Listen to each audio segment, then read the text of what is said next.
welcome to the NBA Daily for July 2nd, 2025. I'm Zena Keita here with Dave DuFour, and coming up, we got to talk about the Bucks because they've been busy getting the tallest target on the free agent market, and then Kelly Eco is here to break down the Houston Rockets trying to climb out of second seed.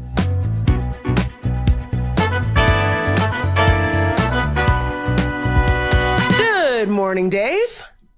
Good morning. Busy day. Busy day. And I love being in this host seat, allowing you to cook, letting us know what's happening in free agency, making it make sense of it all. Because let me tell you, what the Indiana Pacers did this morning confused me. But I understand there's money involved. Yeah. Right, exactly. And what I'm talking about is, of course, Indiana Pacers aren't running it back with their crew, folks. Myles Turner is headed to the Bucks. And as a result, Dame Lillard is getting a waiving stretch. All right, Dave, you got to break it down to me. How is this happening? And the waiving stretch, I feel like I've not heard this before. Okay, so the stretch and waive provision of the CBA, it allows teams to take a contract and stretch it over multiple years. And basically it's double the length that's left on the deal plus one. So Damian Lillard, he had 2 years left on his deal, $113 million. So you double it, add 5, then divide by 5, or excuse me, you double it plus 1, get to 5 into 113. So $22.5 million per year for 5 years is what Damian Lillard is going to cost the Milwaukee Bucks. So basically like the fifth starter on a team. That's how much it's going to cost them to have Damian Lillard not play for them so that they could give Myles Turner a 4-year, $107 million deal. So if you look at it in aggregate, essentially they're paying Myles Turner $50 million a year. But something about having $22.5 million of dead money and trying to compete makes it seem pretty difficult, in my opinion. That being said, what else were they going to do, Zena? You know, I've seen a lot of people hand-wringing like, oh, man, is Myles Turner worth all of this? I think Myles Turner is a pretty good player, and we can go back and relitigate the way he looked in the finals and not making shots. I don't think that really expressed how important he was to what the Pacers did in their playoff run, but especially in that finals. And he does fit next to Jonas pretty well. I mean, they're going to have a pretty good defense, good rim protector. He can stretch the floor, which is what you have to have with Jonas so that Jonas can have those driving lanes. The thing is, like, you worry about the guard play for them. You know, right now they don't have anybody to handle the ball. That's where I start thinking, you know, like when I'm looking at this team. But they have Giannis Antetokounmpo. They still have a pretty decent amount of role players. They added some guys. They brought back Gary Trent. Taurean Prince is back in the fold. Who else did they get? Am I forgetting someone there? Wait, no, you're good. Gary Harris. They got Gary Harris. They brought back Jericho Sims, and they also brought back Bobby Portis. So literally all I can think of is as Giannis is barreling down the lane, sometimes he gets tied up and he has to turn around and throw it back into traffic. Who is going to be there for a perfect trail shot at the top of the key? Myles Turner. Here's the problem with that though, Zena. Like, they got to do a little bit more, right? Like hopefully they're not done yet. I mean, I think that this is it's a good move, right? Like if you're worried you're going to lose Giannis, you got to go get good players. And Dame wasn't going to play. Personally, I feel like they probably could have found a better solution than the wave and stretch, but you know, free agency, like you're under the clock. They're trying to sign the guy. You can only really wait so long. And so, you know, fortune favors the bold, maybe. We'll see. You know, it is the biggest wave and stretch in NBA history. Okay. So this for feels whatever like it's unique. Yeah, for whatever that tells you, it is the largest in NBA history. So I don't know. I mean, my thing is, what were the alternatives? At this point, you look at the East and you've sold Giannis on the idea of, hey, stay here. Let's take a shot at this. I think that they improved. Myles Turner should be a schematic upgrade for them over Brook Lopez, who, you know, at this point is probably a backup like he's going to be for the Clippers. You know, he's lost a few steps. And they have to figure out who's going to dribble the ball for them that's not Giannis.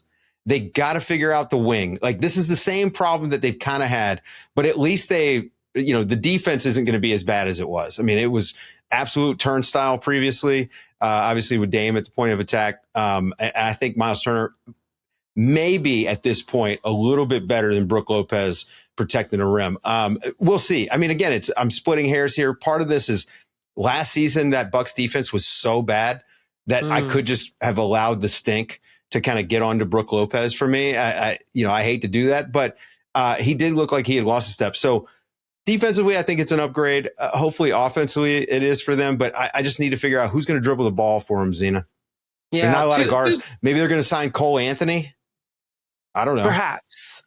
He's out there. To be fair for Brook Lopez, he had to cover a lot of steps because there was a lot of people coming to the brim untouched. And so there was a lot of coverage that he had to have. But you're right. I'm looking at Kevin Porter Jr., Gary Harris, Gary Trent Jr., not enough steady ball handling, not enough also creation, I would say, even though, Kevin Porter Jr., I can see him being a creator, but I don't know if I would trust him to be the number one person. I've never seen it on the court. I've never seen anything that looked like number one creator or number two creator on a basketball court. Not out of even that number guy. Two. Okay. No. All right. No. Fair. Okay. Well, the Bucks definitely have been to work, but they still have some moves to go because, again, ball handler and then also someone off ball creating, still a little bit thirsty for that. But Myles Turner, huge sign for the Bucks, especially with Brook Lopez departing to the Clippers. The other thing, they did by doing the stretch and wave, they still kept that future first that they're allowed to trade.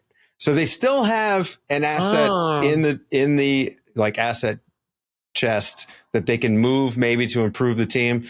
I had some thoughts previously that maybe they could have moved Dame if they had included that first and could have gotten some useful players, maybe some of these guys that are playing for the Wizards this season that are on expiring deals. You could have worked something out there.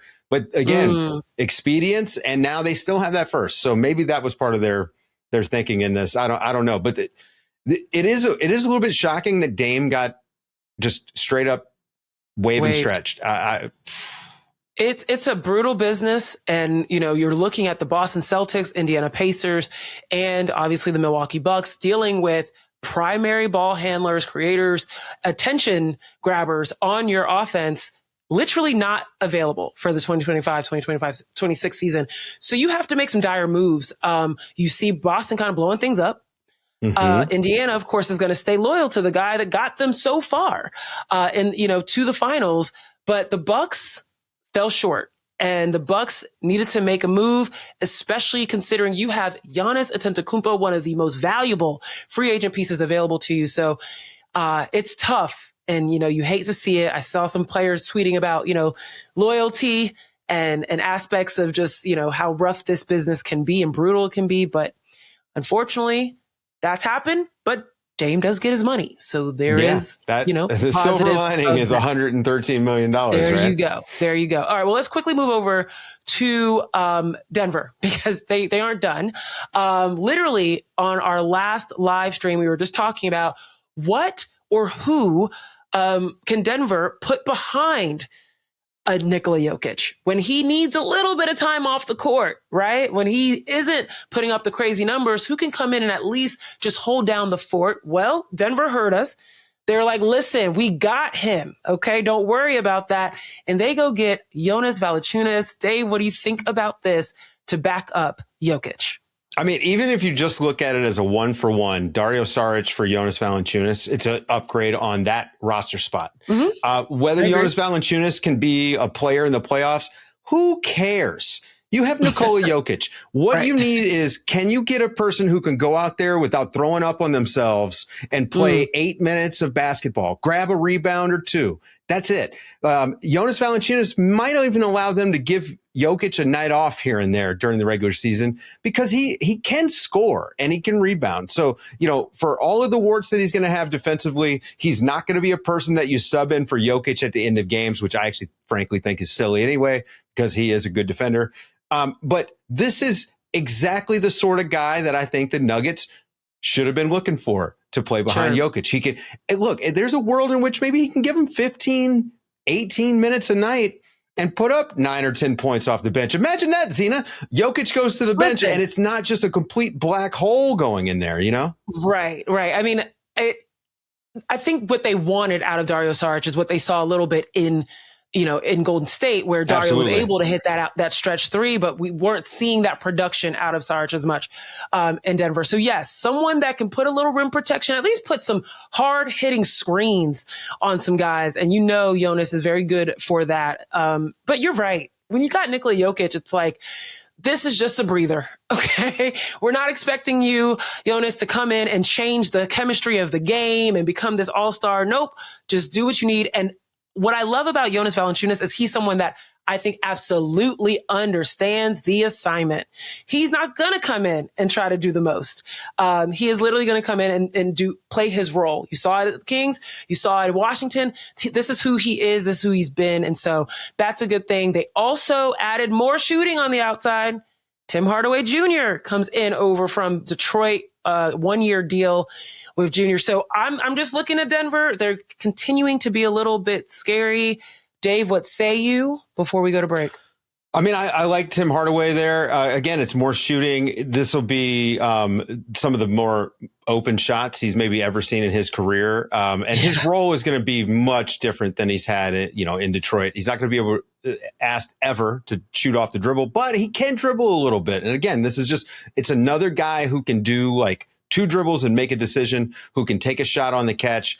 And he can actually come off a screen and take a shot here too. So, he's probably like their 8th or 9th guy, but that's great. That's fantastic for them. Look at what they didn't have last year. They went out and immediately, I mean, we're having this conversation on July 1st. So they're immediately, before we're even at the 4th of July, they've addressed all this depth. And the biggest one to me, Cam Johnson, that's a great move. They also saved money and they get Bruce Brown's part of that. But I do think that this Jonas Valančiūnas move winds up being pretty big for them, because at some point, if they want to win another title, they are going to have to figure out a way to make it so that Jokic can be as healthy and as fit and as ready to play in the fourth quarters of game 7s in the playoffs as they possibly can. And last year definitely was not. And you know what you're going to need for that throughout the regular season? Stress management. Because all the teams in the West are causing everyone some stress. And on the other side of this break, we're going to talk about one of those teams down in Texas with Kelly Iko. Don't go anywhere.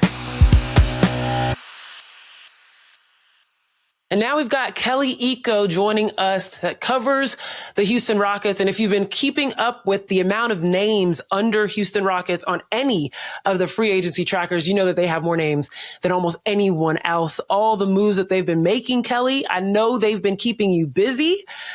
First, let's talk about how this Kevin Durant trade came together. We know that one of the things that Houston Rockets were looking to do this season coming up was to contend. Number 2 last year wasn't enough, especially after they got out of the playoffs.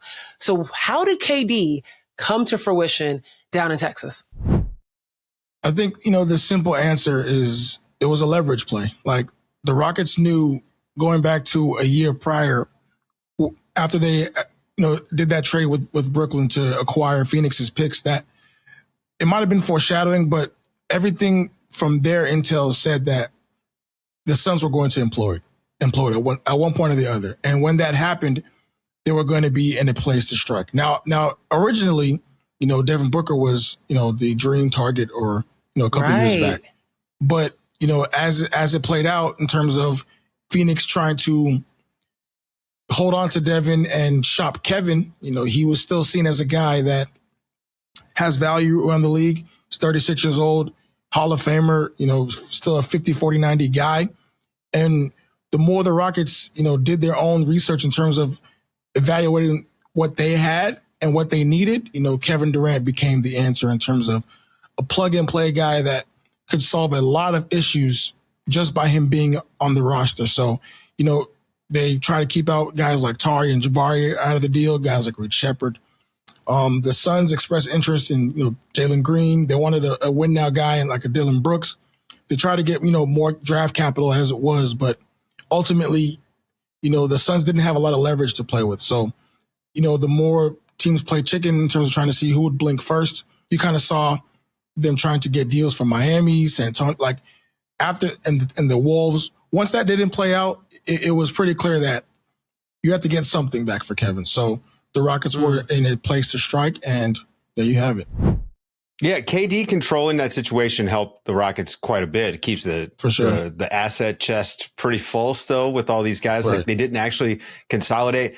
Kelly, look, man, if a couple months ago I would have told you that the Rockets made a big trade and got Kevin Durant, and I told you the trade was the number 10 pick, Jalen Green, Dillon Brooks, and not only did they get Kevin Durant, they also got Dorian Finney-Smith. Would that have sounded like a good trade, like a fair trade at the time? Or do you feel like that would have been completely a steal for Houston like 6 months ago? So if I'll be honest, prior to day one of free agency, I personally thought that they might have given up a little too much. But once, the free agency played out and they were able to make quick work of getting Dorian, getting Clint, re-signing their guys, it's hard to say that this team didn't get better in terms of if you're looking at a win now perspective, championship mindset, and trying to extend that contention window by a few years. So, I think the Rockets did some great business in terms of how they were able to structure everything. Obviously, the KD extension still remains to be seen in terms of what that actually looks like. Right. But as far as everything else, like it's kind of like you'd be hard pressed to say that they're not winning the offseason by a landslide right now.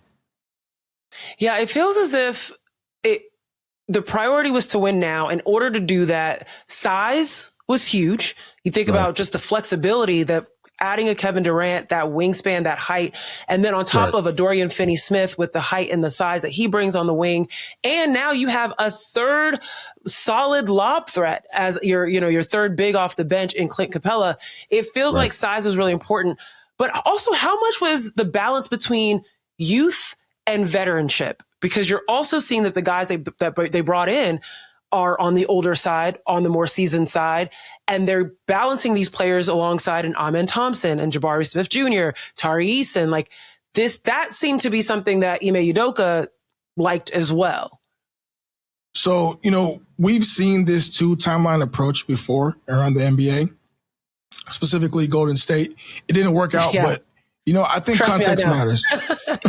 I think context matters. Like if you're talking about players like Moses Moody, Jonathan Kuminga, James Wiseman, that's pretty different than Amen Thompson, Tari Eason, like Reed Shepard. So the Rockets were already, those young guys had already progressed enough to where they were the 2 seed. Exactly. Yeah, so even if you were to project what their future development looks like, pairing that with, the other timeline of the KDs, the Van Vliets, the Dorian Finney-Smiths, that age, the 30-plus group, it looks like a pretty easy thing to do. Like, because those young guys are still contributing to a win-now mentality. So you're actually killing two birds with one stone. Those guys, right? Like, Jalen Green, Kevin Durant is today better than Jalen Green. Direct upgrade in your primary scorer. Like KD's going to walk into 25 points a night very easily for them. Super efficient. And Dorian Finney-Smith, better than Dillon Brooks. Same position, like literally 3-4. You could say maybe that there's a drop off because Dillon Brooks brings so much of that energy, like that fire, the attitude and the fire. There's going to be less technical fouls though. Fewer techs. And also they have that internally anyway. Like they've got plenty of that on the roster. Those are crazy. Their head coach is kind of fiery, right? Like, I mean, I honestly look at this, Kelly, and this is actually like a little bit, in a lot of ways, it is a marriage of Kevin Durant and Ime Udoka's style of basketball on the offensive end that I think is the really fascinating part. We talked about this all year long, guys. What do the Rockets offense look like? Go beat that guy. And now they got a guy that beats everybody. And when they need a bucket down the stretch, it's not going to be the Şengün at the elbow thing, hoping he can get that floater to drop. It's going to be Kevin Durant dropping a 27-footer in somebody's eye. I think that is the thing. The overwhelming thing for me for the Houston Rockets is that. Like, they were the 2 seed. They got better. And I don't know how many 2 seeds do that. I mean, I guess we saw it's rare. Thunder do that last year as a 1 seed, but this is in that same mold. Hey, double down on what we know we're good at and improve. Yeah. In my opinion, though, it's hard. Real quickly, I just want to put on record, I do not think that Dorian Finney-Smith is better than Dillon Brooks. I don't think that his offense and his production was on the level of Dillon Brooks. The stats back that up. So I'm just going to go on record and just say that. That's how I feel. That's fine. He wasn't. I honestly think that he did underperform for the Lakers, and we don't need to talk about what he was doing before that because Brooklyn's not a basketball team. Yeah, but I think it's personal. I personally feel like it's an upgrade. Okay, all right. What were we going to say? I mean, we're going to find out. I think. Yeah. I was just going to talk about going back to what you said. Yeah. About what Houston's offense was, and I think Dave, this about like a coaching retreat. Like they have that every year where they get together and they look at a bunch of film from all over the world and they try to extract what works and what doesn't.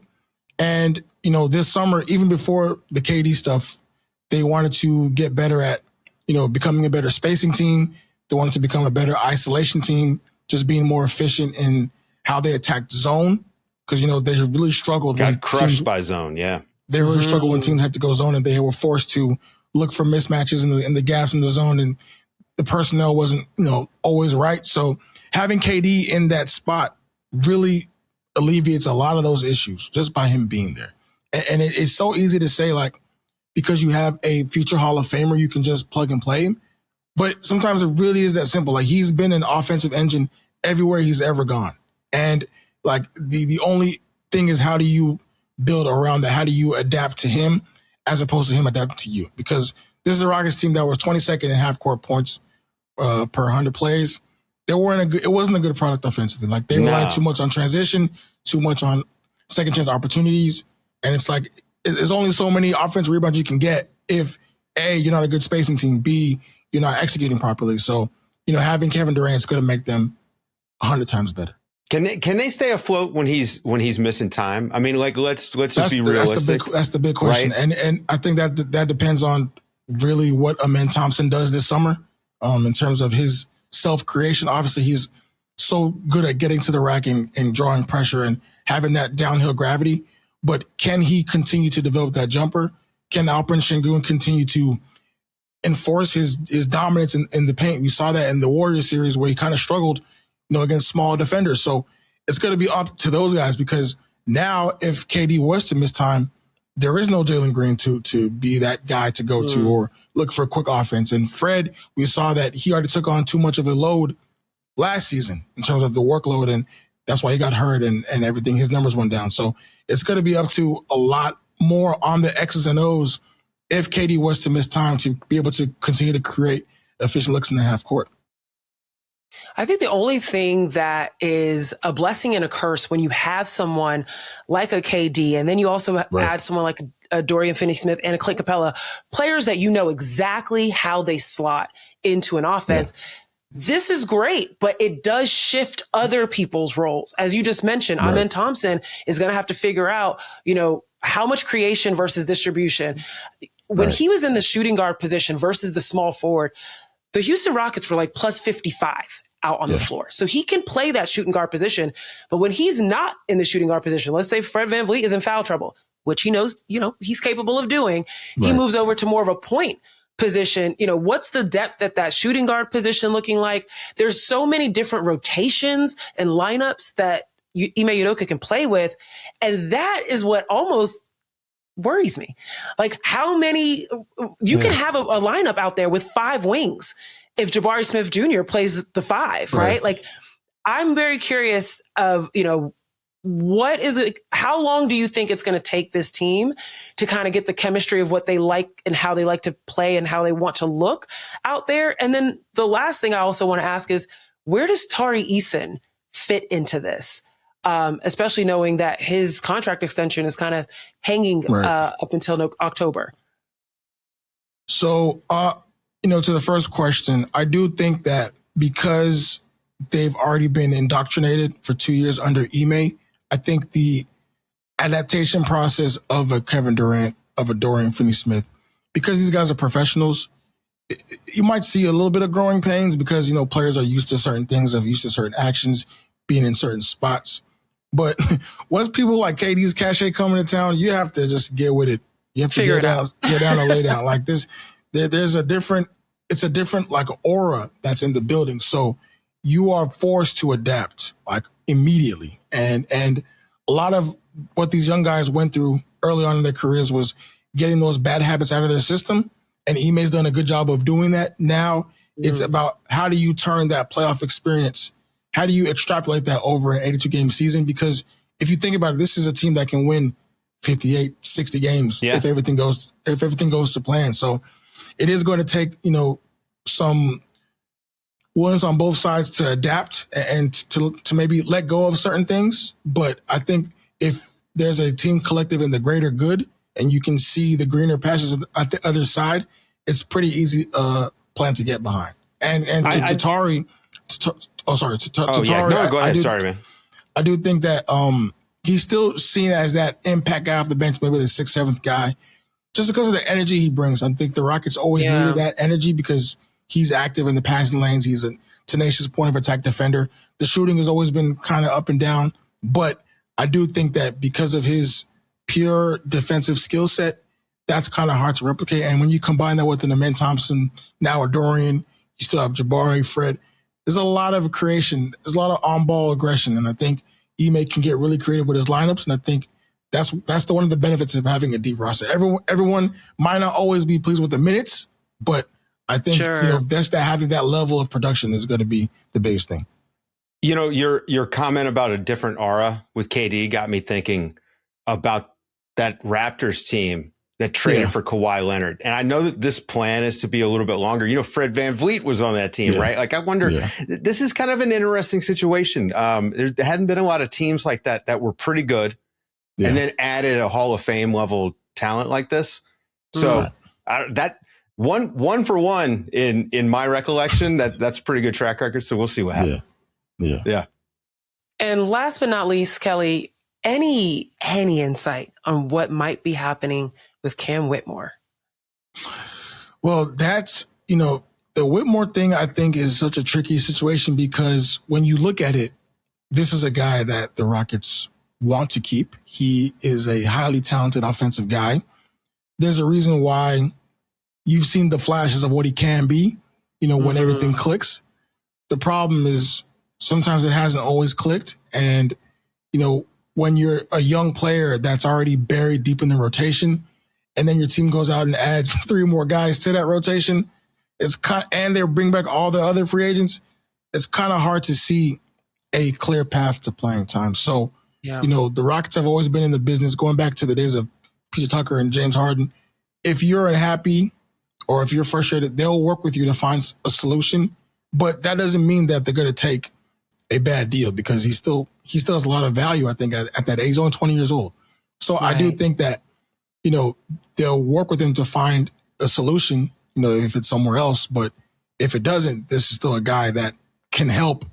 But it goes back to the whole thing about the being happy and contributing and, your spot. Because if you're the 11th, 12th guy in the rotation at that age, you want to be playing, you want to be developing because you want that first contract. So it's like, it's a really tricky situation to be in for him. A lot of bad teams Cam Whitmore can put up 25 a game for. There's it's something about the cams. It's something about the cams around the league that can absolutely contribute to that. It feels like OKC has passed their treasure trove of talent, the embarrassment of riches problem over to Houston now. Kelly Eco, thank you so much for joining us. Go read his stuff over at The Athletic. Also, check out his video essay on how Kevin Durant can fit with the Houston Rockets. Really love that piece. Appreciate you putting that together. Well, on behalf of Kelly and Dave DuFour, I'm Zena Keita. Thanking you guys for tuning in. Make sure you like, subscribe, wherever you are listening to this pod. And enjoy the rest of your day. Thanks for joining us.